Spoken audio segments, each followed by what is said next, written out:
A partir de este momento, En Perspectiva propone La Mesa Verde. Una discusión que nos conecta con el futuro de nuestro país y el planeta. Carne de vaca alimentada a pasto natural, producto neutro en emisiones de carbono. En muchos supermercados alrededor del mundo se puede encontrar cada vez con más frecuencia carnes envasadas con leyendas como esta que acabo de leer, que le indican al consumidor que está comprando un alimento producido de forma amigable con el medio ambiente. Esta tendencia responde a una preocupación creciente de los consumidores por el problema del cambio climático. Además, busca defender a los sistemas ganaderos de varios países que escapan a las acusaciones que se han lanzado contra el sector por sus emisiones de gases de efecto invernadero. Para cumplir con las metas de reducción de la temperatura del planeta, varios gobiernos están empezando a exigir a sus productores y a sus socios comerciales que certifiquen la huella ambiental de las carnes. Acá en Uruguay se viene avanzando en este sentido. De hecho, hace pocos días el gobierno dio un paso más cuando anunció la creación del Equipo Técnico Interinstitucional de la Huella Ambiental Ganadera. Este grupo va a estar compuesto por técnicos del INIA, Instituto Nacional de Investigación Agropecuaria, el INALE, el Instituto Nacional de la Leche, el INAC, el Instituto Nacional de la Carne, y el Ministerio de Ganadería y el Ministerio de Ambiente. Aprovechando esa novedad, hoy, en esta nueva edición de La Mesa Verde, vamos a poner a punto justamente en qué está Uruguay en esto de la huella ambiental ganadera. Para eso recibimos a Cecilia Penengo, ingeniera agrónoma, técnica de la Dirección Nacional de Cambio Climático del Ministerio de Ambiente, contratada por el PNUD, Programa Nacional de las Naciones Unidas, Programa de las Naciones Unidas para el Desarrollo. Cecilia, bienvenida. Muchas gracias, Emiliano. Un gusto estar acá. Buenos días para todas y para todos los que están escuchando. Sigo. Pablo Caputi, doctor en Economía, máster en Economía Agrícola, gerente de conocimiento del INAC, Instituto Nacional de Carnes. Buen día, Pablo. Buen día, Emiliano, Cecilia, Piñeiro. Y tercer participante, Gervasio Piñeiro, ingeniero agrónomo, profesor grado 5 en la Facultad de Agronomía, investigador del Consejo Nacional de Investigaciones Científicas y Técnicas de Argentina. Gervasio, también, gracias por acompañarnos. ¿Qué tal? Buenos días, Emiliano. Buenos días a todos. Como les decía, fuera de micrófono, siéntanse libres para ir interviniendo de manera fluida, ¿no?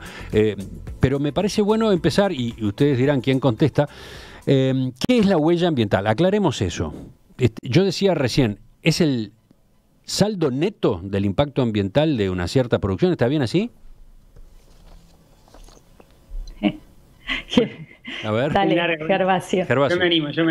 Bueno, dale. Capaz una de las cosas que tenemos que distinguir, o por lo menos a ver si me acompañan mis compañeros y compañeras, es que la huella ambiental uno puede medirla en muchas dimensiones, y eso es importante. ¿Cuál es el impacto de alguna manera del ambiente de una actividad? La huella de carbono, que muchas veces se confunden las dos, es específicamente cuál es el impacto en términos de emisión de gases de efecto invernadero. Es decir, cuando uno hace una actividad, emite gases que provocan efecto invernadero y por lo tanto cambian el clima o afectan el cambio climático. Entonces, la huella de carbono hace referencia a cuánto carbono emitimos, pero también a cuánto metano, a cuánto nitroso, que son 3 gases de efecto invernadero, y que los ponemos después en una métrica parecida que se llama CO2 equivalente. Entonces medimos todos en términos de carbono, por eso se llama huella de carbono. La huella ambiental podríamos medirla en muchas dimensiones. ¿Qué pasa con el agua? ¿Qué pasa con la biodiversidad? ¿Qué pasa con un montón de lo que llamamos servicios que nos dan los ecosistemas? Entonces, eso se mide de distintas maneras y depende qué es lo que uno quiere que esos ambientes le den, digamos, como servicio, como beneficio a la gente, digamos. En el caso de Uruguay, este lanzamiento no corresponde entonces a la huella de carbono, sino a este otro concepto más amplio. No sé. Ahí me meto yo. Sí. Yo comparto 100% la respuesta que acaba de dar Gervasio. Es como una mirada ambiental amplia de los sistemas de producción ganadera en el país, que quizá uno pueda irla construyendo de a pasos, ¿no? O por algunos indicadores en los que uno quizá ya tiene más información a nivel nacional para eventualmente mostrarlos, y quizás el caso de la huella de carbono, que es uno de los indicadores que integrarían una huella ambiental integral. Uno tiene más información a nivel nacional, generada de muchos años de trabajo de diferentes instituciones y de investigación y de generación de conocimiento, que quizás uno ya tenga información como para dar algunas ideas de esos indicadores, pero seguramente hay otros vinculados a esta otra mirada ambiental que decía Gervasio, o sea, servicios ecosistémicos de la ganadería, sobre todo en campo natural, ese ecosistema tan importante para el Uruguay y que tiene tantos beneficios. Seguramente haya que ir construyendo indicadores para poder mostrar esos beneficios ambientales de la producción ganadera. Esa es un poco la idea, ir construyendo por pasos diferentes indicadores asociados a los sistemas. Es interesante. Pablo, ¿por qué es necesario, por qué es importante ir avanzando en esta materia? ¿Es una exigencia del mercado? ¿Es una forma de diferenciarse en el mundo? ¿Qué agregarías? No es una exigencia del mercado todavía. Yo voy a dar la perspectiva comercial para ser bien pragmático. Para ubicar el tema, nosotros teníamos una visión del Uruguay natural y nos parecía que estábamos haciendo bien las cosas, y cuando quisimos acordar en el 2006, la FAO sacó un estudio que dejaba muy mal parada la ganadería. Decía que el 18% de los gases de efecto invernadero era de la ganadería, la larga sombra del ganado. Eso era complicado porque la ciencia que hay atrás del ambiente es compleja, es de las cosas más complejas que hay. Yo creo que es más compleja que la física cuántica, la ciencia del ambiente, la ciencia atmosférica, de dinámica de los fluidos, y ni hablar de ecología, ni hablar de ecología. Yo creo que la física cuántica y la computación cuántica nos va a permitir por primera vez abordar el tema ecológico desde un punto de vista científico, desde el punto de vista del cálculo. Entonces, para el 2010, la FAO ya había aceptado que estaba metodológicamente mal el trabajo, que había que corregirlo, y para el 2013 se corrigió y ya era el 14% al 2013.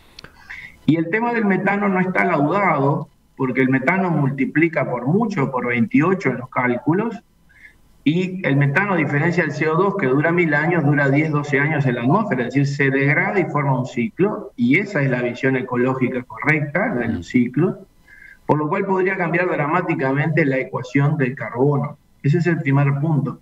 De todos modos, Pablo, por más que tú lo marcabas, la FAO ha ido corrigiendo lo que fue aquel informe inicial.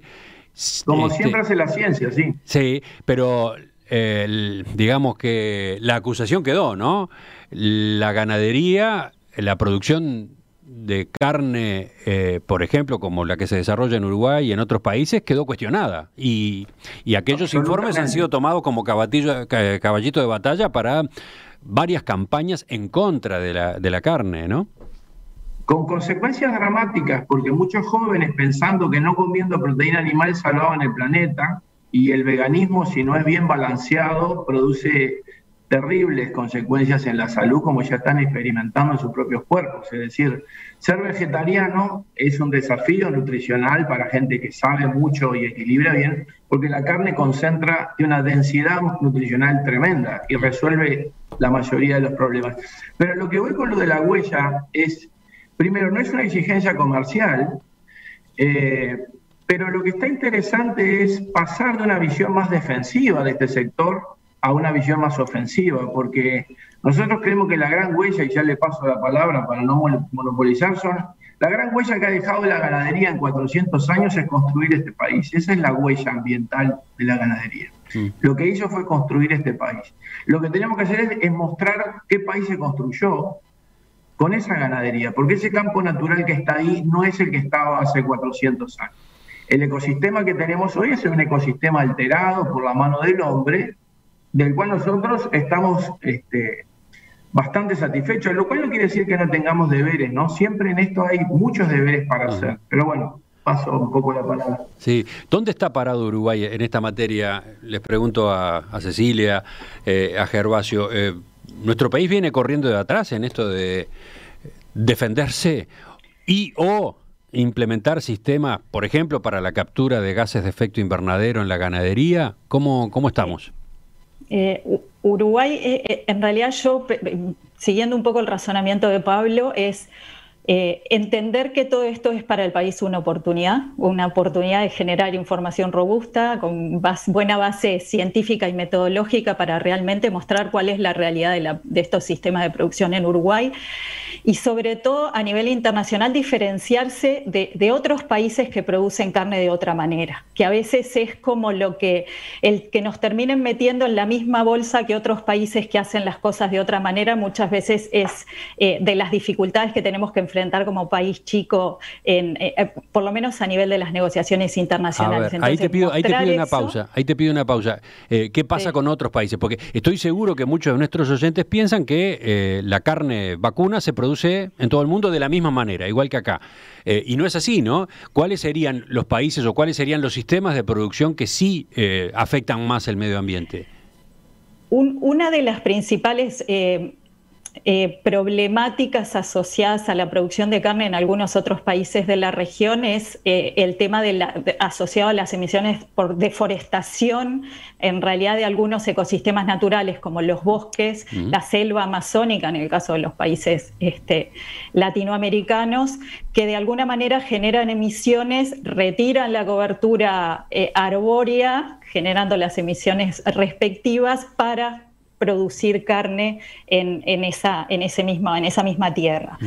Entonces, eso es algo que a nivel internacional ha generado también mucha preocupación desde el lado de los países consumidores y de los países que compran carne a los países de la región, y de alguna manera Uruguay tiene como la responsabilidad por mostrar cómo produce su carne en el país, que el ecosistema mayoritario en Uruguay es el pastizal natural. Naturalmente los herbívoros viven sobre ese ecosistema y hay como una sinergia beneficiosa entre uno y el otro, y de alguna manera construir esa narrativa sobre la base de información científica y mostrarla al mundo es un agregado de valor fundamental a la hora de comercializar, pero a su vez también de negociar a nivel internacional en todos los ámbitos en lo que esto pasa. De nuevo, paro acá para tratar de traducir. A ver, si entiendo bien, supongamos que en dos países se alimenta el ganado en base a pasturas. Uno Uruguay. Pero el otro es un país donde para poder implantar las pasturas hubo que deforestar. Ahí ya estamos hablando de alimentación similar, pero consecuencias ambientales completamente distintas, ¿no? Si entiendo bien. Sí, claro. El tema es, hay un supuesto muy importante atrás de todo eso, que es que la biosfera, o sea, el planeta, funcionaba muy bien y nos permitía vivir antes que nosotros empezáramos a cambiar y hacer todas las cosas que hicimos. Entonces suponemos que en un lugar donde había bosques, el bosque es el que daba las contribuciones o los servicios o los beneficios a las personas en ese lugar. Entonces el agua circulaba bien, los gases circulaban de manera que podamos vivir. Cuando nosotros deforestamos y ponemos un pastizal, estamos alterando ese lugar. En cambio, en otro lugar del planeta había pastizales naturalmente y la biosfera funcionaba bien, o sea, circulaba la materia, todo el ecosistema estaba bien y nos daba los beneficios que queríamos, habiendo un pastizal, digamos. Entonces, siempre cambiar el uso de la tierra genera un cambio en el ecosistema fuerte que puede alterar lo bien que vivimos en el planeta. Además hay otra cosa, la mayoría de los sistemas del mundo lo que hacen es cultivar, o sea, para darle de comer a las vacas, ¿no? Cultivan cultivos, o sea, cambian si había bosques o si había pastizal, también lo revientan de alguna manera y plantan un cultivo, cosechan ese cultivo y le dan de comer a vacas estabuladas. Eso es además con otras consecuencias ambientales que son importantes. Vacas estabuladas, dijiste, o sea, vacas encerradas, vacas que viven encerradas en ¿cómo decirlo? En establos, ¿no? Exacto. Entonces eso tiene otros problemas también de que contamina localmente. Hay un montón de cosas feas, digamos, de la ganadería estabulada que son muy distintas a la ganadería a cielo abierto, que se llama, y más aún en campo natural. Ahí tenés las dos cosas, no solo una pastura que podía ser implantada, exótica, sino que además sobre campo natural. Ahora, obviamente, todos los sistemas tienen algunos problemas y algunos beneficios, ¿no? Todos. Por eso, para mí es importante insistir en esta cuestión de la multidimensionalidad, un poco lo complejo que decía Pablo. Porque muchas veces tendemos a aferrarnos a un indicador, por ejemplo, la huella de carbono, y no estamos viendo otras cosas. Entonces, es como en la vida, ¿no? Uno nunca decide por una sola cosa. Todos tomamos decisiones importantes todo el tiempo y lo hacemos de una manera compleja, multidimensional, o sea, miramos muchas cosas al mismo tiempo. Y con el manejo del ambiente hay que hacer lo mismo. Hay que tener una mirada compleja y diversa, de alguna manera, entendiendo todas las cosas, los impactos que tiene el ambiente. No solo uno. Porque, además, muchas veces cuando miramos uno solo, se arman bandos, ¿no? Sí, no, estamos mirando esto, tenemos 4, esto da 8... Pero en otra dimensión, capaz que es mucho mejor lo otro, y en otra dimensión, capaz que se complementan. Pablo, entonces, a Pablo lo veo con ganas de intervenir, agregar algo. Sí, porque yo creo que lo que dice Gervasio desde la perspectiva científica es la clave. El gran daño que se hizo fue el reduccionismo. Es decir, intentar, fíjense el disparate que se hizo, en un solo paso. Yo creo que este tema es de los temas más lindos y más importantes que tiene la generación joven. Por toda su vida por delante, porque es el único que yo veo que tiene la característica de tener una gran complejidad científica y una altísima sensibilidad ciudadana. Porque cuando a la gente le dicen el futuro de tus hijos y tus nietos está en juego, si la temperatura sube 2 grados y pasa todo esto, la gente naturalmente reacciona. Cuando uno va a la ciencia, lo que dice Gervasio es lo más dramático. Con un solo número, 18%, y una afirmación, la ganadería contamina más que el transporte y es de las cosas más peligrosas para el cambio climático. Se provocó una catástrofe. Seguro es una víctima propiciatoria muy, muy fácil, ¿no? Ahora, el error del reduccionismo a una sola cosa es el siguiente. La ciencia evoluciona, la ciencia cambia, la ciencia tiene derecho a dudar, a corregir, a proponer un modelo. El científico vive de eso, de especular sobre cómo son las cosas, de intentar demostrarlo. Los científicos tienen derecho a equivocarse. Tienen derecho a equivocarse. Porque si no salen de su zona de confort, si no arriesgan, nunca van a encontrar lo nuevo. Entonces, el científico tiene derecho a proponer tesis, teorías, etcétera, y a tener su tiempo de maduración. Los que no pueden equivocarse son los políticos. Los que no pueden equivocarse, y por eso yo saludo la creación del Ministerio de Medio Ambiente y desde el primer paso ponerlo junto con el Ministerio de Ganadería para decir, resolvamos el tema junto el tiempo que nos lleve, ¿no? Eso me parece una gran señal. Y ahí la prensa, Emiliano, tu gremio, a veces es parte del problema, a veces de la solución, cuando informa, cuando da un tiempo, cuando alerta, cuando hay problemas, por supuesto, pero cuando tiene la represalia rumia, a nosotros nos gusta mucho la rumia. Rumiar, a ver, ¿qué es lo que tenemos que rumiar mejor los periodistas?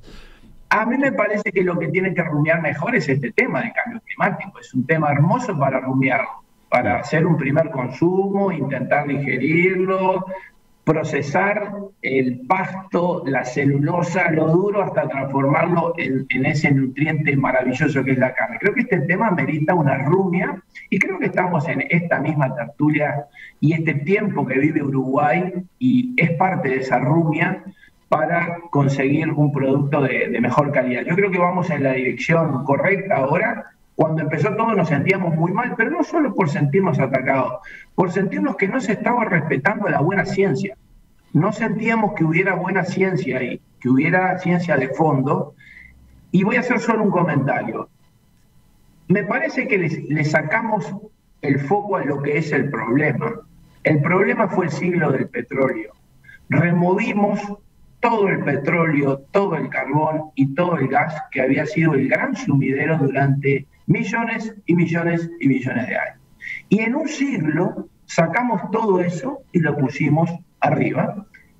Y eso dura 1000 años en la atmósfera, el CO2, el anhídrido carbónico. Tú estás hablando del uso permanente, constante, intensivo que se hizo de ese tipo de combustibles. Absolutamente, y yo creo que las energías verdes es el primer tema, y después de eso, dentro de un contexto de cambio de matriz energética y de una visión mucho más inteligente de uso de los recursos, podríamos hablar del agua. Gervasio dice el agua es la base de todo, es la base de la vida. Recién estamos en la prehistoria del buen uso del agua. Así que en buena hora estamos rumiando y colocando el tema donde va. Nosotros nos empezamos a sentir más cómodos ya. Pero a ver, si entiendo bien, quizás a partir de ese diagnóstico que después la propia FAO fue ajustando, teniendo en cuenta la discusión que se ha generado en el mundo, bueno, más allá de que haya errores o no haya errores en aquellas afirmaciones y acusaciones, ahora, digamos, la pelota está de este lado, ¿no? La pelota está en esta cancha. Y por lo tanto, por un lado, ustedes señalaban, lo que hay que considerar es la huella completa de tipo ambiental en el sistema ganadero que tiene nuestro país, que va más allá de las emisiones de gases de efecto invernadero. Primero eso, considerar el global. Pero en cuanto a las emisiones mismas, en cuanto a lo que podríamos llamar la huella de carbono, me da la impresión de que hay un par de desafíos por delante. Uno, reducir en la medida de lo posible las emisiones de metano, y dos, poner el foco en la otra parte de la balanza, lo que la ganadería captura en materia de gases de efecto invernadero, cuánto está capturando hoy y cuánto más puede capturar, ¿no? O sea, se puede trabajar en todas las direcciones, se puede trabajar también en mejorar el sistema que hoy tenemos. ¿Están de acuerdo conmigo? Sí. Yo le voy a tirar una pregunta a Gervasio para que responda esta pregunta. Ya me imagino cuál es. La respuesta es no. Ilustre de la audiencia. Si nosotros nos focalizamos solo en la captura de carbono, yo le sugiero a Gervasio que tengamos 10 millones de hectáreas forestadas con eucaliptus. No. Y ahí eliminamos el problema, Gervasio, y pasamos al asunto. ¿Cuál sería tu respuesta a eso? No, que no lo eliminamos al problema y de nuevo volvemos a la multidimensionalidad de las cosas versus la linealidad. Fíjate qué interesante, cada vez que estudiamos más las forestaciones nos empezamos a dar cuenta de otros efectos que tienen. Por ejemplo, hoy en día mucha gente piensa lo que vos dijiste, Pablo. Bueno, plantamos forestaciones, secuestramos carbono porque vemos toda esa biomasa que crece en los troncos y entonces se acabó el problema, pues secuestramos un montón de carbono del aire, ¿no? Que va a pasar a formar esa madera. Pero a medida que estudiamos las forestaciones nos dimos cuenta que al mismo tiempo que crecen las forestaciones, durante bastante tiempo se pierde esa sustancia negra que tiene el suelo, que se llama materia orgánica, que también tiene carbono y se va para arriba, que ya balancea un poquito. Después cambian las cosas en el tiempo, pero no era tan sencillo como pensábamos. Y ahora, en los últimos 10 años, han salido un montón de artículos que muestran que además las forestaciones tienen un efecto que yo llamo balde negro, balde blanco. ¿Qué pasa si uno pone un balde negro con agua y un balde blanco con agua? El balde negro va a calentar más el agua. Hagan la prueba, el agua va a quedar más caliente. Eso es porque absorbe la radiación. Las forestaciones, si alguno tuvo suerte de viajar en avión, cuando las mira de arriba, son más oscuras que los pastizales, que los cultivos. Son un balde negro. ¿Qué quiere decir eso? Que absorben un montón de radiación. Al absorber radiación, evitan que la radiación se refleje y se vaya del planeta, y por lo tanto calientan el planeta. Tienen el efecto inverso que hacen al capturar carbono, que sacarían de la atmósfera y hacen menos gases de efecto invernadero, por lo tanto enfríen. Entonces, todos los cambios en el uso de la Tierra tienen esos efectos tan complejos que muchas veces es lo que hace que la Tierra esté balanceada, ¿no? Cuando hay muchos bosques, si no, de alguna manera habría mucho efecto, bajaría el efecto invernadero y la Tierra se enfriaría un montón, pero al mismo tiempo, como es oscuro, se calienta y eso hace una cierta equilibrio, digamos, en el planeta. Entonces no es la solución para nada plantar forestaciones en todos lados. Yo creo que cada vez estamos más convencidos, y ahí hay una cosa interesante que los invito a todos a pensar: ¿por qué tenemos que siempre homogeneizar todo, ¿no? O de alguna manera decir, está bien comer carne o está mal comer carne, y no podemos pensar de que está bien que alguna gente coma carne y otra no, y está bien que haya diversidad, y que algunos sean veganos, algunos sean... Y entonces esa diversidad es la que da el equilibrio muchas veces. Uh-huh. Sí, pero a ver, Cecilia. No, que lo fundamental para mí en todo esto es dar los mensajes correctos y transmitir la información de la manera más clara posible para aquel que quiere comer carne no sienta que le está haciendo un daño que no es o que no es tan así, que tiene un montón de beneficios al planeta, y aquel que no quiere por una decisión personal y que es absolutamente respetable, perfectamente también pueda convivir y tenga otras alternativas nutritivas a la carne que puedan ser parte de su alimentación. Entonces, no, pero además, si entiendo bien, Cecilia, lo que te estoy diciendo es que la persona tome la decisión en base a información adecuada. Exacto. De nuevo, exacto. Para simplificar, si no quiere comer la carne de aquellos países que tienen sistema productivo más agresivo con el medio ambiente, fenómeno, que no coma esa carne, pero que coma la de otros países donde el impacto ambiental es mucho menor o directamente no existe, porque está la posibilidad de que el sistema sea totalmente sano desde ese punto de vista, ¿no? Emiliano, ¿tú comes carne de caballo? No, la verdad que me falta en el menú hasta ahora, me falta. Probablemente sí. Capaz que comemos. No, capaz que no sabes. Desde el INAC te digo que no. No comemos carne de equino en Uruguay, ¿no? Y en otros países comen. Y hay religiones que no comen cerdo, ¿no? Y hay unos que no comen una cosa, otros que no comen otro. Es decir, en la alimentación y en la nutrición cada uno se acomoda. Así que estoy 100% de acuerdo con lo que dice Cecilia. Lo que importa es estar bien informado, ¿no? Sí, y vos preguntabas, Emiliano, hoy ¿en dónde está el país parado en relación a esto, ¿no? Y Uruguay viene trabajando, quizás no hemos logrado transmitirlo a la población de la manera más adecuada, pero el país viene trabajando en estos temas hace muchos años. El país reporta sus emisiones de gases de efecto invernadero, por ejemplo, desde el año 1997. Hace sus inventarios en los que contabiliza emisiones y secuestro de carbono, por supuesto en un proceso de mejora continua en el cual, a medida que se va generando mejor información científica para poder estimar mejor, uno va incorporando esa información en las estimaciones y esa información es pública. Nosotros el otro día charlábamos en un taller con productores de la zona de Garzón que también estaban como interesados en saber de estas cosas, ¿no? Y cuando les decís que en realidad Uruguay, y esa información está pública desde hace tantos años, que Uruguay nunca ocultó la información ni de sus emisiones ni de su secuestro de carbono, sino que todo lo contrario, siempre fue muy cumplidor con esos compromisos a nivel internacional. En realidad yo creo que estamos en una posición muy buena para poder seguir agregándole valor a lo que el país ya viene haciendo. En nuestra contribución determinada a nivel nacional al Acuerdo de París, la ganadería tiene un rol fundamental. ¿Por qué? Porque en general las medidas vinculadas con ganadería en campo natural tienen un rol muy importante en la mitigación del cambio climático, en la reducción de la intensidad de emisiones por kilo de carne, en esa eficiencia de los procesos, en el secuestro de carbono asociado.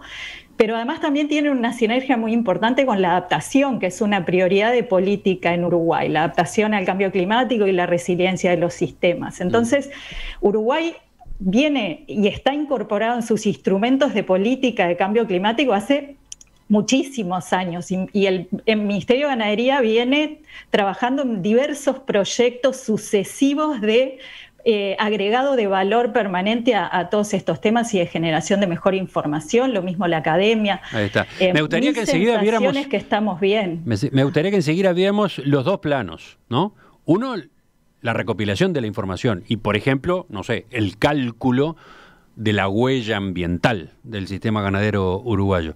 Pero por otro, ¿qué se está haciendo para mejorar ese sistema ganadero desde el punto de vista de su impacto ambiental? Porque impacto ambiental obviamente siempre va a haber y es posible reducir ese impacto ambiental y en eso también hay una cantidad de proyectos.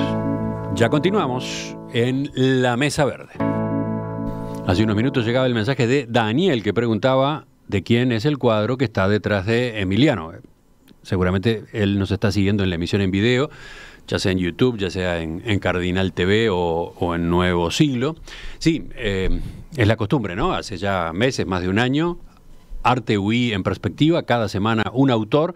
En esta ocasión, la autora, Guillermina Uteda, ese es el nombre, una pintora del departamento de San José, una joven pintora, 23 años. Ayer cuando la presentábamos decíamos que se inspira en la naturaleza, que la mayoría de sus obras son representaciones abstractas de flores y jardines silvestres.